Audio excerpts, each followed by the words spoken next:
시청자 여러분 안녕하십니까? VOA 뉴스투데이 시작합니다.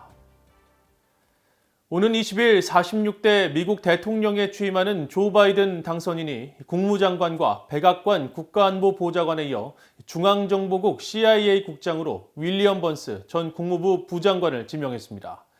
이에 따라 북한을 포함한 미국의 외교 안보 분야를 책임질 외교안보 핵심 인선이 갖춰졌는데 이들은 공통적으로 다자주의의 중요성을 강조하고 트럼프 대통령의 톱다운 방식을 비판해와 북한 문제 해법을 어떻게 달리할지 주목됩니다.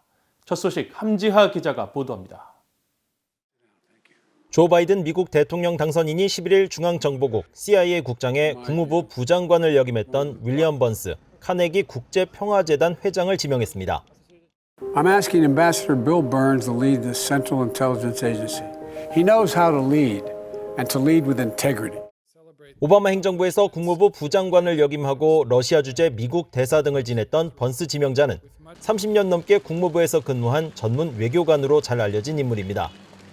이란 핵 협상에서 마쿠 역할을 했다는 평가를 받기도 한 번스 지명자는 과거 의회 청문회 등에서 북한의 완전한 비핵화를 최종 목표로 유지하면서도 이 과정에서 북핵 위협을 줄이기 위한 이른바 단계적 접근법을 취해야 한다고 주장했었습니다. I think the challenge, though, is in recognizing now after 3 meetings, as Erbil said, that there's not a chance in the world in the foreseeable future that Kim Jong-un is going to give up all of his nuclear arsenal. Because in his mind, and that unfortunately is the mind that matters right now, it's too essential for his security, his stature, his survival. 또 2019년 11월 한 토론회에서는 트럼프 대통령의 톱다운 방식 외교가 시도 자체로선 나쁘지 않았지만 김 위원장이 가까운 미래에 완전한 비핵화를 이룰 의지가 없다는 점은 문제라며 트럼프 대통령의 대북 접근법을 우회적으로 비판했습니다. 번스 지명자가 이끌고 있는 카네기 평화재단의 짐 쇼프 선임연구원은 번스 지명자의 대북 접근법은 바이든 당선인의 의중과 백악관 국가안보회의, 국무부 전략 등과 연동될 것이며 동맹 등 다자 외교를 통한 북한 문제 해결에 주안점을 둘 것이라고 전망했습니다. Revitalizing and rebuilding U.S. alliance relationships and reinvigorating multilateral diplomacy and multilateral institutions will be a key factor in creating more effective foreign policy generally, but also certainly vis-a-vis North Korea. 앞서 토니 블링컨 국무장관 지명자도 지난해 9월 언론 인터뷰에서 북핵 문제 해결 과정에 한국, 일본 등 동맹국과의 긴밀한 협력, 또 중국을 통한 북한에 대한 경제적 압박 필요성을 강조했습니다. 제이크 설리번 백악관 국가안보 보좌관 내정자도 그동안 미국과 뜻을 같이 하는 민주주의 동맹국들과 공동의 목표 달성을 위해 협력할 때 미국이 더 강해지며 아시아 영내 동맹국과 안보와 국방 등 공조를 강화하고 재정비할 필요가 있다고 밝혀왔습니다. VOA 뉴스 함지하입니다. 미국 의회 조사국이 북한의 미사일 실험이 점점 더 성공을 거두고 있다고 지적했습니다.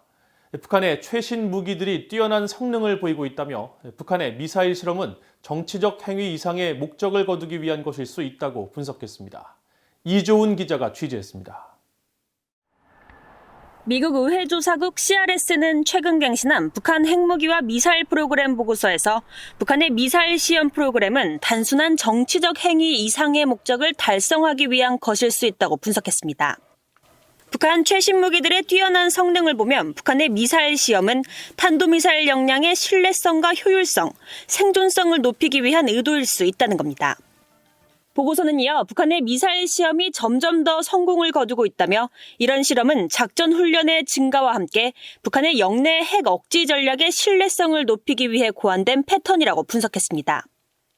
그러면서 기동성과 유효성, 정밀성을 보이는 화성 14와 화성 15, KN 15, 23, 24, 25 등 북한의 최신 무기는 요격하기 어려운 특성이 있다고 평가했습니다.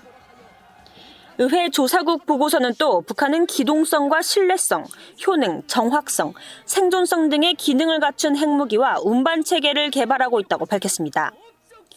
그러면서 북한 미사일 정책의 핵심 요소는 이런 기능을 개발하고 입증하기 위한 지속적인 실험이라고 강조했습니다.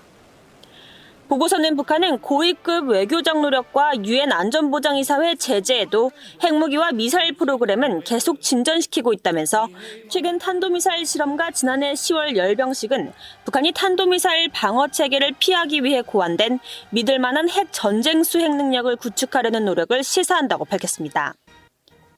특히 이런 접근법은 북한에 대한 억지력과 강압 외교 전략을 강화할 것이라면서 이는 한반도 위기의 안정과 긴장 고조 관리에 의문을 제기한다며 미의회는 이런 점들을 고려해 미국의 정책을 검토할 것이라고 강조했습니다.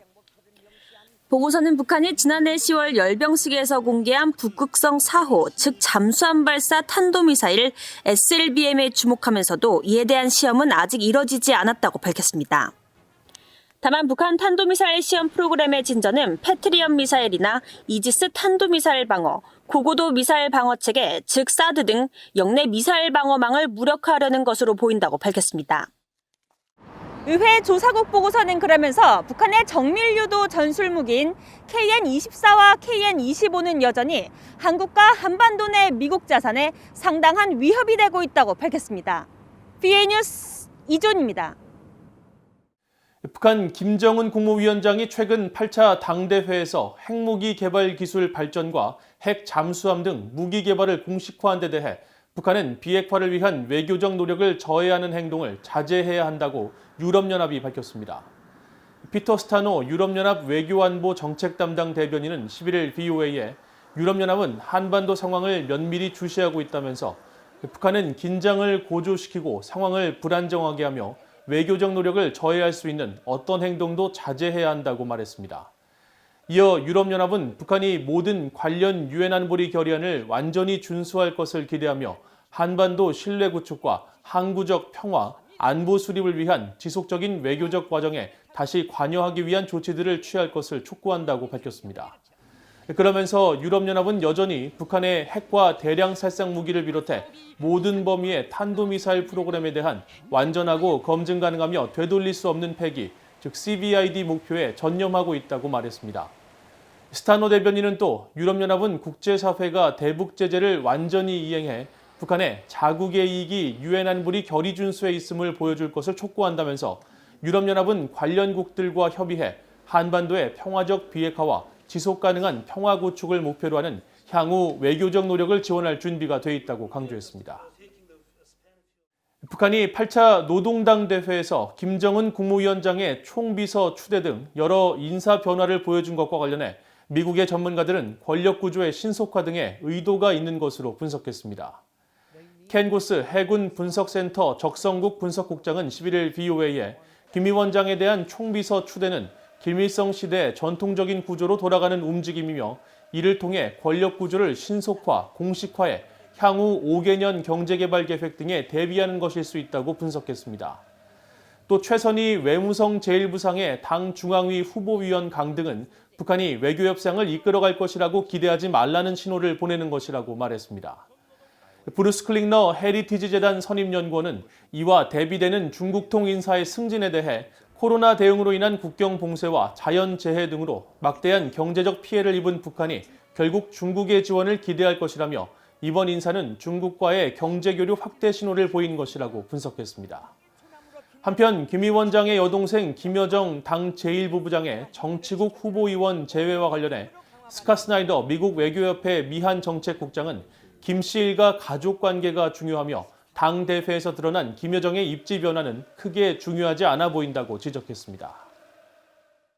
지난해 신종 코로나 바이러스 감염증 대유행과 그에 따른 국경 봉쇄, 핵과 미사일 개발에 따른 국제사회 제재 등으로 더욱 악화됐던 북한의 인도주의 상황이 올해도 심각한 어려움에 직면할 것이라고 유엔이 밝혔습니다.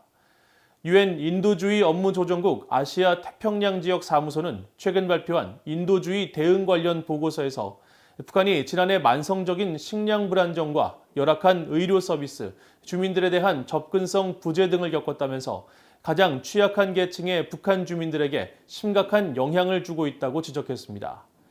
유엔 인도주의 업무조정국은 이러한 상황이 지난해 신종 코로나 바이러스 대유행으로 더욱 악화됐고 올해는 북한의 인도주의 위기가 신종 코로나 바이러스에 따른 영향을 더 많이 받을 것이라면서 북한을 인도네시아, 아프가니스탄, 미얀마 등과 함께 인도적 지원이 시급한 14개 나라에 포함시켰습니다.